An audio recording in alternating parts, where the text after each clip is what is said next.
The Wildcat fighter trembled as enemy cannon shells ripped through its tail.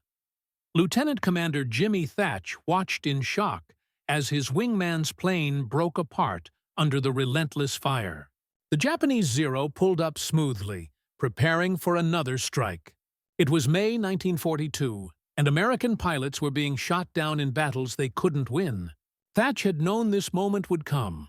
Ever since that intelligence report reached his desk in September 1941, he had realized that American fighters were already outdated before the war even began.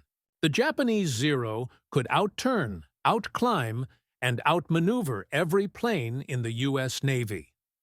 What he hadn't expected was how completely vulnerable American pilots would be. The standard tactics, those same formation drills every naval aviator practiced, were now useless against the Zero. They weren't just ineffective, they were deadly. The truth was harsh and simple. In a turning battle, the Zero could complete its turn faster and get its guns on target while the Wildcat was still struggling to come around. By the time an American pilot realized the danger, Japanese bullets were already tearing through his fuselage. Pilots were dying before they even knew what hit them, and Thach knew things were only going to get worse. On September 22, 1941, an intelligence report arrived at Naval Air Station San Diego, marked Eyes Only. Thach, commander of Fighting Squadron 3, read it twice to be sure he understood it correctly. Then he sat down heavily at his desk. The Japanese had introduced a new fighter, the Mitsubishi A6M-0. Intelligence from China described its performance in unbelievable terms. Climb rate of 5,000 feet per minute. A turning radius tighter than anything in the U.S. arsenal. A top speed of 330 miles per hour. And a combat range of 1,200 miles.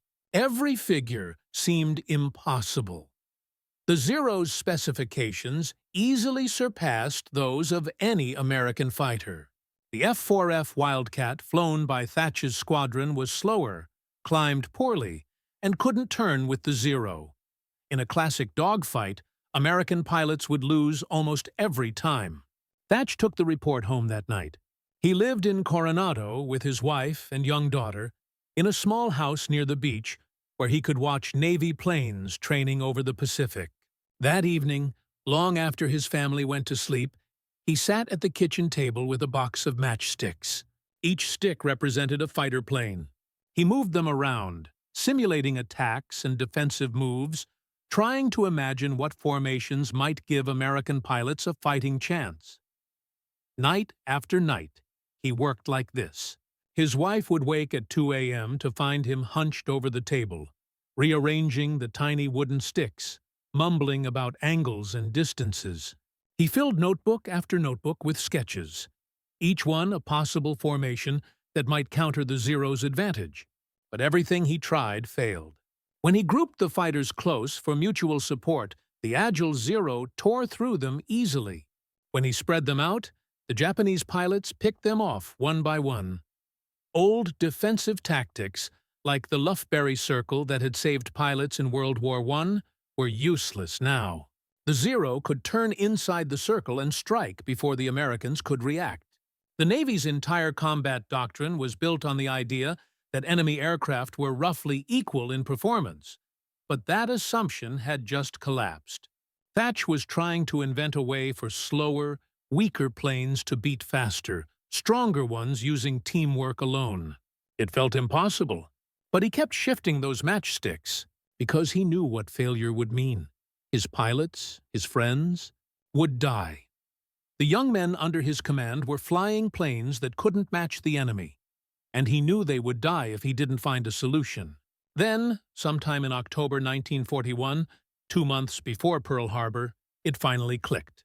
He placed 2 matchsticks side by side, spaced a certain distance apart, and when he simulated an attack from behind, the defensive move suddenly worked. Before we continue, I'd love to know where you're watching from and whether you've heard of the Thach Weave before. Drop a comment below and share your thoughts. And if you enjoy this kind of detailed historical storytelling, consider subscribing to the channel. It takes a lot of research to get these details right, and knowing you're here makes it all worthwhile. The formation Thach designed was simple in theory, but demanded flawless timing in action. He called it the beam defense position, though fellow pilot James Flatley would later rename it the Thach Weave. Here's how it worked. Two fighters flew side by side, spaced roughly 1/500 feet apart. The Wildcats' turning radius. When a Zero attacked one fighter, that pilot would turn toward his wingman, while the wingman turned toward him. The two Wildcats crossed paths, weaving like scissors. This movement forced the Zero chasing one Wildcat to fly directly toward the second, facing its guns head-on. The Japanese pilot then had a deadly choice: keep attacking and risk being shot down, or break off and lose his target. If the Zero switched focus to the other Wildcat, the same maneuver repeated. The two American fighters kept crossing over and over, forcing the Zero to react instead of attack. The formation turned the Zero's greatest strength, its agility, into a weakness. But Thach still needed to know if it would actually work in combat. In early 1942, with Pearl Harbor still smoldering and America newly at war, he called on the best pilot in his squadron for a crucial test. It was time for a simulated combat test. Ensign Edward "Butch" O'Hare, who would later become America's first ace of the war and receive the Medal of Honor, was chosen for the job. Thach took 3 other Wildcats up to act as defenders, placing them according to his new formation. O'Hare led 4 more Wildcats as attackers, ordered to strike as aggressively as possible. O'Hare was a natural-born pilot with incredible marksmanship. If anyone could expose flaws in the formation, it was him. They climbed to 15,000 feet over San Diego and began the mock battle. O'Hare led his section in for the first attack, locking onto the tail of one of Thach's fighters. The targeted pilot instantly turned toward his wingman, and the formation crossed paths. O'Hare suddenly found another Wildcat aiming straight at him. He broke off and tried again from a different angle, but got the same result. He came in from above. The Weave countered it. He dived fast from below. The formation shifted, forcing him on the defensive once more. After 20 minutes of back-and-forth fighting, O'Hare landed, both frustrated and impressed. "Skipper, it really worked," he told Thach. "I couldn't make a single attack without seeing the nose of one of your planes pointed right at me." The test proved that the formation worked not just in theory, but in practice, even against skilled, friendly pilots. Still, Thach knew the real challenge would come in combat against actual Zeros. He began drilling his squadron endlessly on the Weave, stressing that timing and coordination were everything. Both wingmen had to turn at the exact same moment, hold the correct spacing, and trust each other completely. Some pilots doubted whether such a precise maneuver could ever work in real battle. Thach understood their hesitation. Traditional fighter tactics celebrated individual skill and freedom of movement. But his Weave demanded something new: teamwork, discipline, and total synchronization. But Thach knew they had no other option. American industry couldn't build a fighter better than the Zero overnight. The new F-6F Hellcat and F-4U Corsair were still in testing and wouldn't reach the fleet for at least another year. Until then, U.S. pilots had to face the Zero in slower, less agile aircraft. The Weave was their only real hope. In April 1942, most of Thach's veteran pilots were reassigned to new squadrons forming for the expanding war. He had to rebuild VF-3 almost entirely from scratch with rookies fresh out of training. He taught them the Weave immediately, drilling it again and again until it became second nature. Then came June 4, 1942, the Battle of Midway. Thach led 6 Wildcats, escorting 12 Douglas Devastator torpedo bombers on a strike against the Japanese carrier fleet. The Devastators were slow, outdated planes that desperately needed protection. When they reached the enemy fleet northeast of Midway Island, Zeros dove on them like a swarm of hornets. Thach watched helplessly as the Japanese fighters ripped through the torpedo bombers. Within minutes, 10 of the 12 were shot down. Thach's 6 Wildcats tried to cover them, but were hopelessly outnumbered. 15 to 20 Zeros against 6 Wildcats. One of his pilots was shot down almost immediately, leaving only 5. Thach called to his wingman, Ensign Robert Ram Dibb, and ordered the remaining fighters into the Weave. Lieutenant Brainerd Macomber stayed tight on Thach's wing. The Zeros came in fast, picking targets, but then something unbelievable happened. The Weave worked exactly as Thach had envisioned it months earlier at his kitchen table. A Zero locked onto Dibb's tail. Dibb called for help and turned toward Thach. Thach turned toward him. The 2 Wildcats crossed paths. Thach dove beneath Dibb's plane and fired a long burst straight into the Zero's belly as it streaked by. The Japanese fighter burst into flames, scattering debris as it spiraled down. More Zeros pressed the attack, but each time one lined up for a shot, the Weave forced it defensive. Thach and Dibb weaved across the sky, back and forth, covering each other perfectly. Macomber held position, maintaining flawless formation. A Zero made a head-on pass at Thach. He waited until the last possible second, then fired.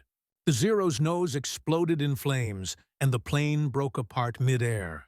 Another Zero tried to chase Dibb through a turn, but Thach was already crossing behind him. He fired a short burst into the cockpit. The canopy shattered, and the fighter rolled out of control.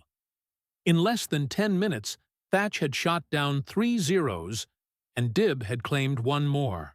Against overwhelming odds, all of Thach's remaining Wildcats survived. The maneuver he had created with matchsticks at his kitchen table had just proven itself in one of the fiercest battles of the Pacific. After Midway, Thach's combat report on the Weave spread through the Navy like wildfire. Pilots who once feared the Zero now had a tactic that gave them a fighting chance. The Weave didn't make the Wildcat superior, but it erased the Zero's biggest advantages through coordination and teamwork. It had one more crucial benefit. It required no radio at all. Pilots could perform it with visual cues alone. When your wingman turned toward you, you turned toward him. Simple, silent, and deadly effective. In the chaos of battle, where radios often failed or were jammed, this visual communication saved countless lives. Commander James Flatley of VF-42 was one of the first to recognize how revolutionary it was. Commander James Flatley of VF-42 tested the Weave after hearing Thach's combat report. Impressed by its brilliance, he renamed it the Thach Weave in honor of its creator, and the name stuck. By August 1942, it had become standard Navy doctrine across the Pacific. Marine pilots flying Wildcats from Henderson Field on Guadalcanal adopted it immediately. They faced daily Zero attacks from Rabaul, often outnumbered 3 or 4 to 1, but the Weave gave them a way to survive, and sometimes even fight back. The Japanese were caught off guard. Saburō Sakai, one of Japan's top aces, encountered the Thach Weave over Guadalcanal and later wrote about it after the war. Lieutenant Commander Tadashi Nakajima, he recalled, met what became a famous double-team tactic. 2 Wildcats pounced on his aircraft. He easily got behind one, but before he could fire, the other came screaming at him from the side. Nakajima, a skilled and seasoned pilot, had no choice but to break off and dive away. He returned to Rabaul furious, forced to flee from American fighters for the first time. The psychological shift among Japanese pilots was immense. They were used to dominating dogfights with the Zero's unmatched agility. Now, they faced a tactic that turned that strength against them. The Weave forced Zero pilots to attack cautiously, taking away their confidence and aggression. The reason it worked came down to geometry. In a one-on-one fight, the Zero's tighter turn radius meant victory for Japan. But the Weave turned every encounter into a 2-on-1 engagement, and teamwork shifted the advantage to the Americans. By late 1942, the Thach Weave was so widely used that new pilots learned it in training before ever reaching combat. It saved hundreds, perhaps thousands of lives during the critical months before the Hellcat and Corsair joined the fleet. The U.S. Army Air Forces took note as well. They adapted the Weave for P-38 Lightning and P-40 Warhawk fighters in the Pacific. The tactic worked across aircraft types. The key was cooperation, not hardware.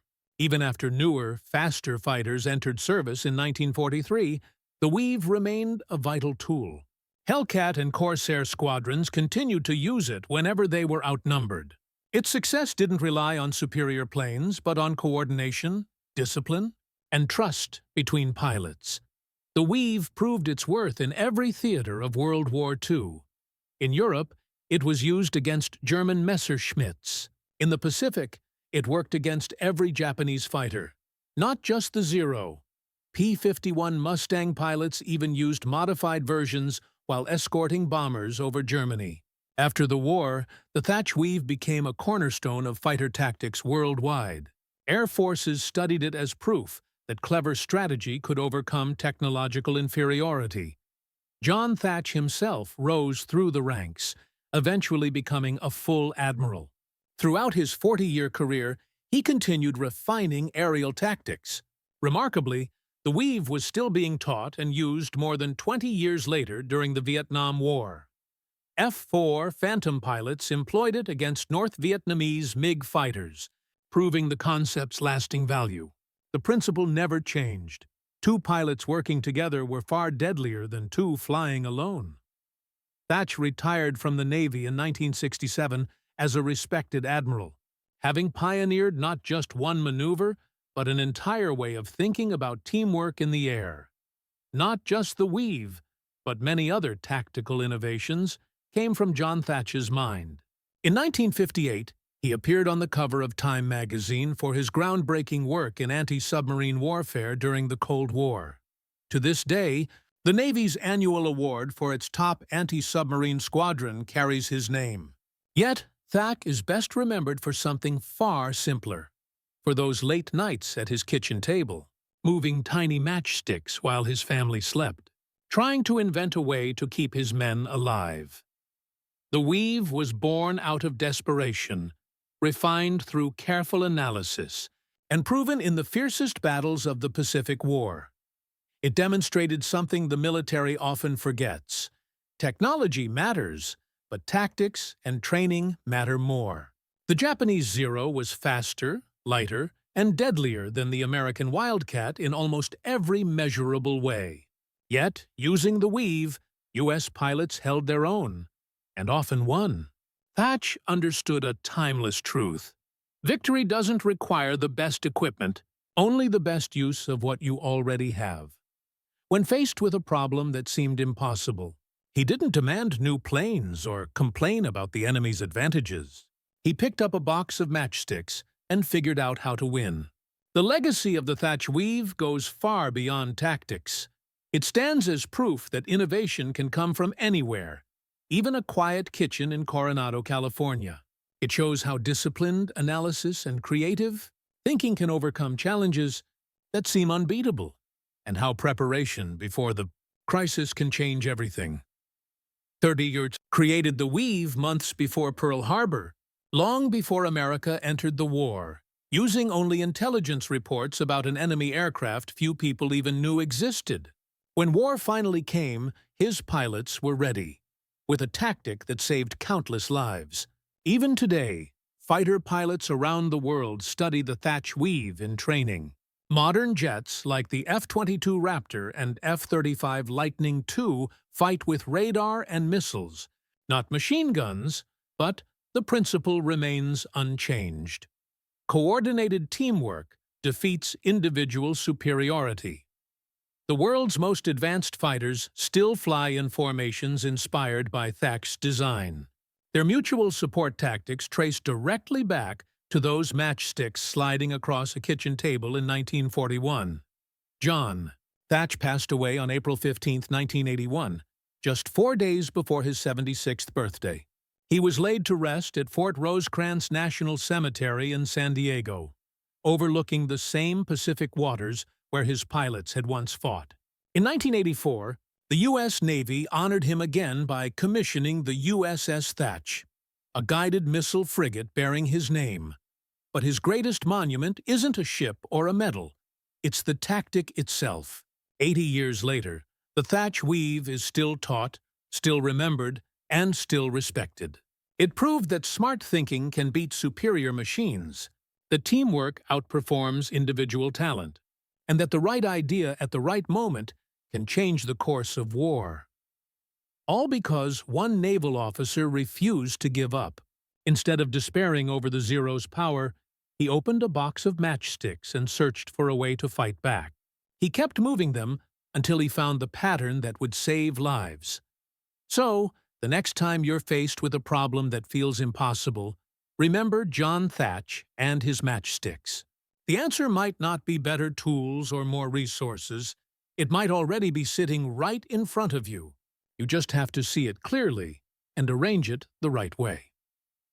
Now I'd like to ask you, if you were in Thach's place in 1941, knowing your pilots were about to face a far superior enemy, what would you have done?